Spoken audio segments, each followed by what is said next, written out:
বাবা গোকু, এভাবে লাকড়ি চুলায় রান্না করতে অনেক কষ্ট হয় রে। আমাকে একটা গ্যাস সিলিন্ডার এনে দে না রে।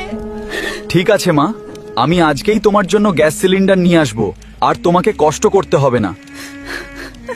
আরে চাচা, আমার একটা সিলিন্ডার লাগবে রে। আমার মায়ের লাকড়ি চুলায় রান্না করতে অনেক কষ্ট হয়। শোন রে গোকু, তোর মাকে বলিস কষ্ট করে লাকড়ি চুলাতে রান্না করতে। তোদের মতো গরিবদের অকাত হবে না সিলিন্ডার কেনার। এত টাকা তো নেই, আজ গরিব বলে মায়ের কষ্টটাও কি দূর করতে পারবো না? সিলিন্ডারের এত টাকা দাম, কি যে করি। শোনো শোনো গ্রামবাসী, কাঁদার মধ্যে একটা ট্রাক্টর আটকে গেছে, তুলতে পারলেই 10,000 টাকা পুরস্কার। আমি তুলবো এটা।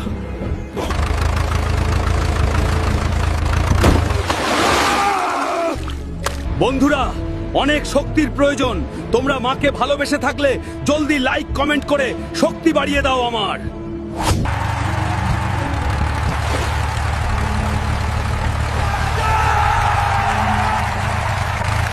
ট্রাক্টরটি কাঁদায় আটকে থাকা থেকে উদ্ধার করে দেওয়ায় গোকুকে 10,000 টাকা পুরস্কার দেওয়া হলো। এই নিন চাচা, এখানে পুরো 10,000 আছে। এবার তো একটা গ্যাস সিলিন্ডার দিন। তুই সত্যি তোর মাকে অনেক ভালোবাসিস রে।